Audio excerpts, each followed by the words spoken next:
আসসালামু আলাইকুম এভরিওয়ান, কেমন আছেন সবাই? আশা করি ভালো আছেন। তো আজকে ইলাস্ট্রেটর নিয়ে একটা টিউটোরিয়াল করব। আজকে টিউটোরিয়ালটা 3D নিয়ে। আমরা আজকে করব কিভাবে একটা সোডা ক্যান ক্রিয়েট করতে হয় 3D এর মাধ্যমে। পাশন স্টার্ট করে দিই। ফাইল থেকে একটা নিউ ফাইল থেকে আমি ওয়েব ফরম্যাটের একটা ফাইল নিচ্ছি, কমন ফরম্যাটের একটা ফাইল নিচ্ছি। 3D সোডা ক্যানটা বানাবো, সেটা বানাবো ইফেক্ট থেকে 3D থেকে রিভলভ দিয়ে। তো রিভলভের সিস্টেমটা হচ্ছে যে আমি যে অবজেক্টটা বানাতে চাচ্ছি সেটা ডান পাশটা আমি ক্রিয়েট করব, ইলাস্ট্রেটর আমার বাম পাশটাকে সহ ক্রিয়েট করে দিবে, এবং রিভলভ দিয়ে শুধুমাত্র সার্কুলার অবজেক্ট ক্রিয়েট করা যায়। তো যারা আমার 3D নিয়ে ভিডিও দেখেননি আগে, তাদেরকে রিকোয়েস্ট করবো আগে 3D নিয়ে ভিডিওগুলো দেখে ফেলার জন্য, তাহলে আজকের ভিডিওটা আপনার জন্য সহজ হবে। ওকে, সো আমরা একটা 3D ক্যান আঁকার জন্য ফার্স্টে 3D ক্যানটাকে আগে পুরোটাকে এঁকে ফেলবো, দেন হাফ ডিলিট করে দেবো। সো আমরা যেটা করতে পারি, একটা রেক্টেঙ্গেলার নিচ্ছি। ওকে, একটা রেক্টেঙ্গেলার নিলাম, যে কোনো কালার রেক্টেঙ্গেলার হতে পারে। আমি একটা, বিকজ এটার উপরে আলটিমেটলি আমরা লেভেল দিয়ে দিব, সো এটা ভিজিবল থাকবে না। একটা রেক্টেঙ্গেলার ক্রিয়েট করলাম, দেন এটার উপরে আমরা আরেকটা রেক্টেঙ্গেলার ক্রিয়েট করতেছি। ওকে, এটাকে আমি দুই পাশ থেকে একটু ছোট করব, শুধু উপরের পয়েন্টগুলোকে। তাহলে আমরা যেটা করতে পারি, এটাকে সিলেক্ট করব, সিলেক্ট করে যাব হচ্ছে আমার ফ্রি ট্রান্সফর্ম টুল থেকে আমি নিব হচ্ছে পার্সপেক্টিভ ডিস্টর্ট টুলটাকে আমি নিয়ে জাস্ট এই কর্নার থেকে যদি আমি ছোট করি, দেখেন এটা দুই পাশ থেকে আমার ছোট হয়ে যাবে। ওকে, সো এইটা নেওয়ার পরে আমি নিব হচ্ছে একটা রাউন্ডেড রেক্টেঙ্গুলার, এবং রাউন্ডেড রেক্টেঙ্গুলার বানাই দিব এখানে।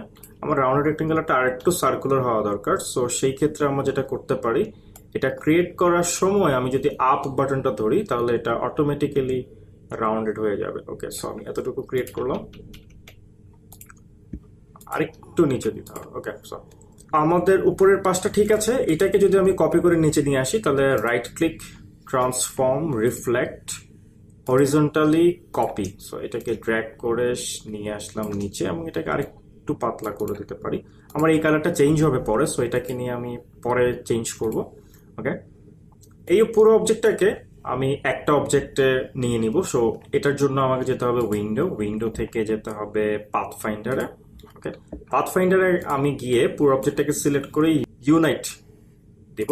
ওকে, ইউনাইট দেওয়ার ফলে পুরো অবজেক্টটা যতগুলো আলাদা আলাদা ছিল সবগুলো একটা অবজেক্টে কনভার্ট হয়ে গেল। ওকে, এবার আমি এটা অর্ধেক ডিলিট করে দিব, বিকজ রিভলভের জন্য আমার শুধু হাফ দরকার, রাইট হাফ। সো এটা সিলেক্ট করব, করে রেক্টেঙ্গুলার নিয়ে এটার হাফ রেক্টেঙ্গুলার ক্রিয়েট করব। ওকে, সো দুইটা অবজেক্টে সিলেক্ট করে আমি মাইনাস ফ্রন্ট সিলেক্ট করব, যাতে মাইনাস ফ্রন্টের কাজ হচ্ছে ফ্রন্টেরটা পিছনেরটাকে নিয়ে ডিলিট হয়ে যাবে। যারা আমার পাথফাইন্ডারের ভিডিওটা দেখেননি, তারা প্লিজ পাথফাইন্ডারের ভিডিওটা দেখে নেবেন। ওকে, সো আমি যেটা করব minus front, so half delete হয়ে গেল। সো এখন আমি কাজ করব এই অবজেক্টটাকে নিয়ে। সো এটাকে সিলেক্ট করব, করে যাব আমি ইফেক্ট থেকে 3D থেকে রিভলভ। ওকে, রিভলভে গিয়ে আমি প্রিভিউ দিব। ফাইন, আমি যাব মোর অপশনে, এখানে গিয়ে আমি আমার ব্লেন্ড স্টেপসটাকে 100 করব, যাতে এটা স্মুথ হয়। ওকে, নাও ইটস স্মুথ। ওকে, এটার পজিশনটাকে আমি চেঞ্জ করে আমি যাব ফ্রন্টে। ওকে, সো এখন এটা একটা মোটামুটি 3D ক্যান হয়ে গেছে অলরেডি। সো আমি কিছু লাইটিং ঠিক করার চেষ্টা করতেছি। সো এইখানে আমার সারফেসে অবশ্যই প্লাস্টিক শেডিং থাকতে হবে, প্লাস্টিক শেডিং না থাকলে আমার লাইটিংগুলো আসবে না। সো এই লাইটটাকে আমি একটু মুভ করে এদিকে নিচ্ছি, দেন আমি এখান থেকে একটা নিউ লাইট নিচ্ছি, নিউ লাইটে ক্লিক করলাম, এটাকে আমি নিচ্ছি এই জায়গায়। ওকে, ওকে, আমি অ্যাম্বিয়েন্ট লাইটটা একটু কমাই দিচ্ছি, যাতে আমার এটার মধ্যে একটা ডার্ক শেড আসে। ফাইন, 30 দিচ্ছি। ওকে, আর এই কালারটাকে আমি একটু কমাই দিচ্ছি 70।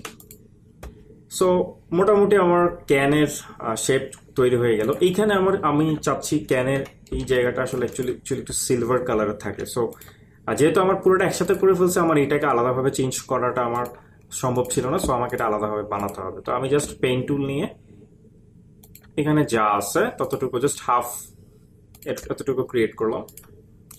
এটাকে আমি কালার দিব হচ্ছে এই টাইপের একটা গ্রে বা অ্যাশ কালার। ইফেক্ট থেকে 3D রিভলভ, পজিশনটা হবে ফ্রন্ট অ্যান্ড প্রিভিউ। হ্যাঁ, এখন ঠিক আছে। এবং এটার ব্লেন্ড স্টেপসটা চেঞ্জ করে 100 দিয়ে দেন। চাইলে আপনি এখানে একটু লাইটিংটা ঠিক করে নিতে পারেন। ওকে, আই থিঙ্ক ওকে। সো আমার 3D ক্যান অলমোস্ট রেডি। এখন আমার যেটা করতে হবে সেটা হচ্ছে এটার মধ্যে একটা লেবেল অ্যাড করতে হবে। সো লেবেল অ্যাড করার জন্য আমি আমার অবজেক্টটাকে সিলেক্ট করব। কোনো অবজেক্ট আপনি যদি 3D করে ফেলেন সেটাকে কিভাবে এডিট করবেন? তো এটাকে সিলেক্ট করে আমি যদি ইফেক্ট থেকে 3D-তে যাই তাহলে কিন্তু হবে না, আমার কম্পিউটারটা হ্যাং করতে পারে, বিকজ আপনি 3D অবজেক্টের উপর আবার 3D অ্যাপ্লাই করতে যাচ্ছেন। আপনাকে যেটা করতে হবে 3D অবজেক্ট এডিট করার জন্য, অবজেক্টটা সিলেক্ট করে উইন্ডোতে যাব, উইন্ডো থেকে যাব আমি অ্যাপিয়ারেন্সে।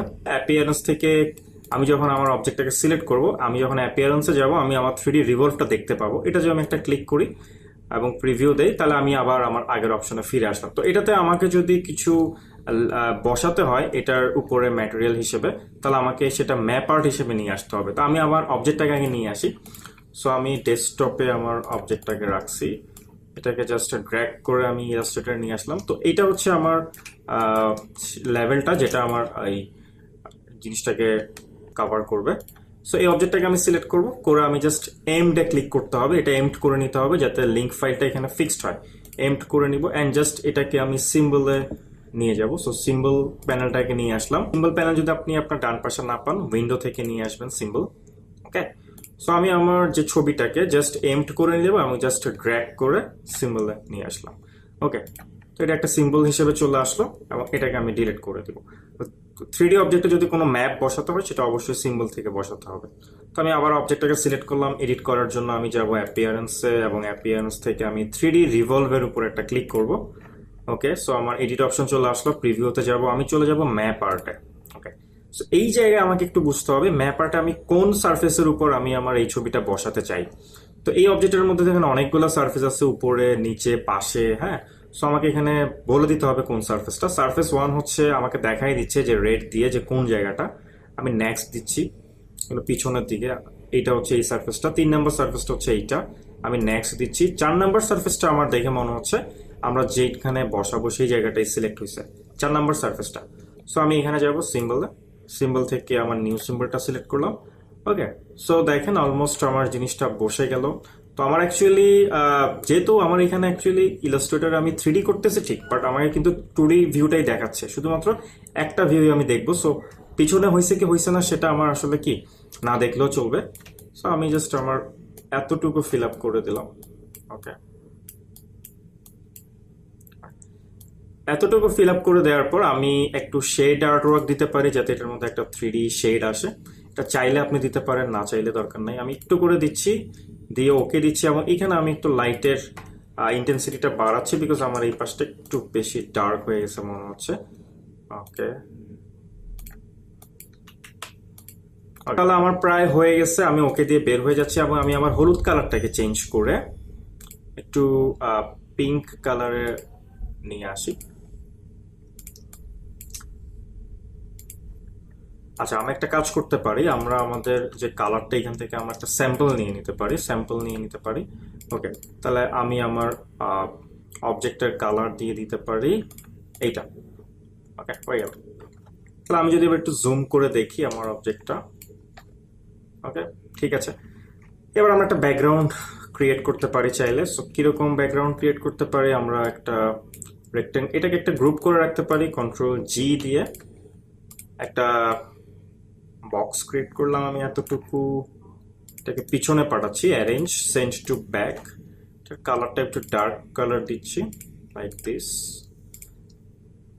এইখানে আমি আরেকটা বক্স নিচ্ছি, এটার কালারটা আমি আরেকটু ডার্ক দিচ্ছি এবং এটাকে সবার পিছনে পাঠাচ্ছি, সেন্ড টু ব্যাক। ওকে, এই জায়গায় আমি একটা শ্যাডো ক্রিয়েট করব। তো শ্যাডো ক্রিয়েট করার জন্য আমি নিচ্ছি হচ্ছে একটা এলিপস, একটা এভাবে একটা এলিপস নিলাম এবং এলিপসে আমি একটা গ্রেডিয়েন্ট অ্যাপ্লাই করলাম। ওকে, আমি গ্রেডিয়েন্টে চলে যাই, গ্রেডিয়েন্ট সাদা কালো এবং এটাকে আমি নিব রেডিয়াল। রেডিয়াল নিয়ে আমি আমার কালারটাকে রিভার্স করে দিব, আমার ব্ল্যাক দরকার এই পাশে, সো রিভার্স করে দিলাম। অ্যান্ড আমার সাদার এখানে দরকার নেই, সো সাদা কালারটা সিলেক্ট করে এটার অপাসিটি দিয়ে দিলাম 0। অ্যান্ড এইখানে এটার দেখেন এটার অ্যাসপেক্ট রেশিওটা আছে 100। তো আমার ওভাল অনুযায়ী আমার অ্যাসপেক্ট রেশিও বেশি থেকে বেশি হলে 15 দরকার হবে, ফাইন, বা 10ও নিয়ে নিতে পারেন, 10। ওকে, এখন জাস্ট আমার এই শ্যাডোটাকে আমি আমার ব্যাকগ্রাউন্ডের সাথে একটু ব্লেন্ড করে দিব। সো উইন্ডো থেকে ট্রান্সপারেন্সি প্যানেল অ্যান্ড নর্মালে গিয়ে আমি জাস্ট এটাকে মাল্টিপ্লাই সিলেক্ট করে দিব। সো এটা আমার ব্যাকগ্রাউন্ডের সাথে ব্লেন্ড হয়ে যাবে। সো এটাকে আমি যদি এবার একটু বড় করে নেই অ্যান্ড আমি আমার অবজেক্টের সাথে বসাই দেই। ওকে, সো এই শ্যাডোটাকে আপনি চাইলে গ্রেডিয়েন্ট থেকে কিন্তু স্টিল মডিফাই করে নিতে পারেন। অপাসিটি যদি বেশি মনে হয় এটার অপাসিটিটা একটু কমাই নিতে পারেন 50। ওকে,